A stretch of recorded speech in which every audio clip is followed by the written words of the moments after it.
Right, we're going to have a look at a short journey here. It's from Fort William to Fort Augustus. It's half of the Great Glen Canoe Trail. We're going from Corpach to Fort Augustus rather than to Inverness.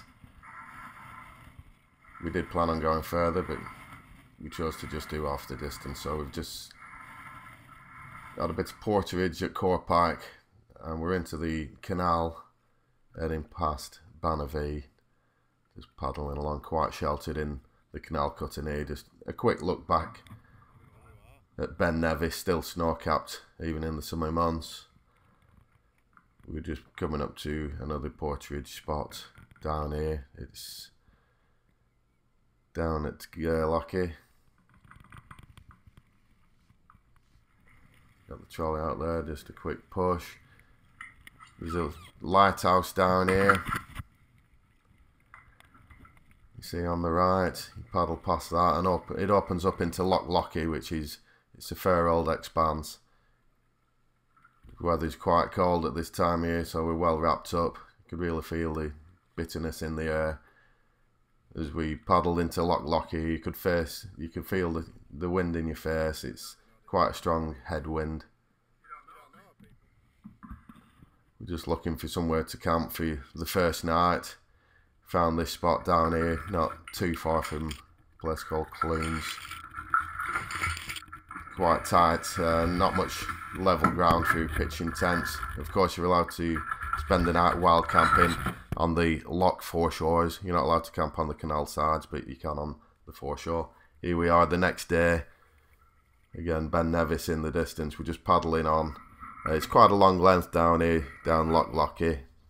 Ideally, we would have had a sail up, but with the wind being in our face, unfortunately we couldn't use it, which would have saved a lot of time and energy. It's a little stiller now. We're keeping quite close to the sides.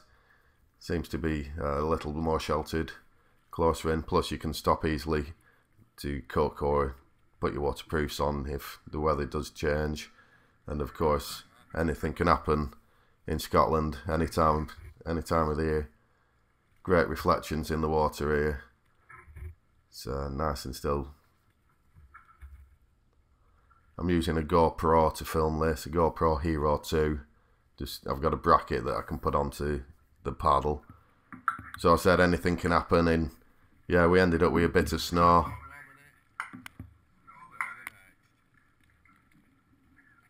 Didn't last too long though.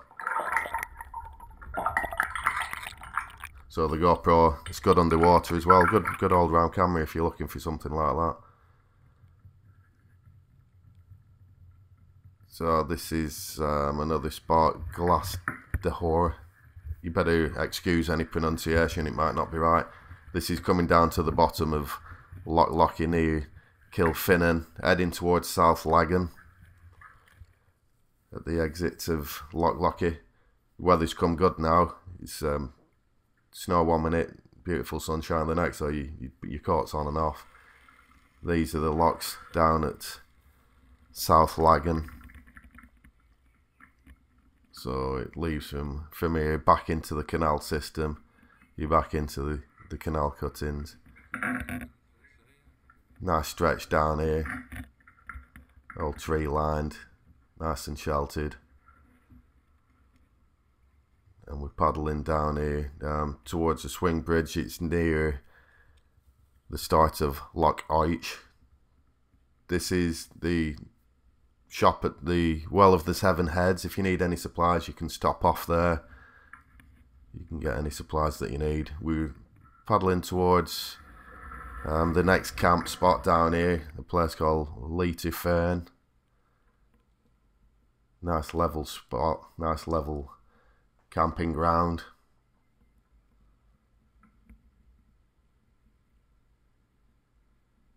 If you've got the energy or the inkling, try a bit of fly fishing down here. I didn't catch anything myself, but it was nice and relaxing. Spent an hour just throwing a few casts out. This is the next morning, so we're heading towards Collochie down here. And we're going to go back into the canal system again. Beautiful morning. We were quite lucky with the weather, really. Even though it was mixed, it was generally in our favour. We'll just show a porterage here, so you pull your canoe out, strap the bogie onto the underside, wheel it up, wheel it around. It's quite steerable with 2 people. Once you've got it balanced, there's no problems at all. There are a few stretches as well where you've got to push it, so it's worthwhile getting it set up perfectly first time. A few other canal visitors down here as well.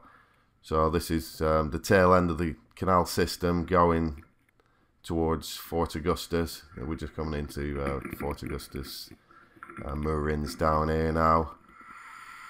It's a nice village.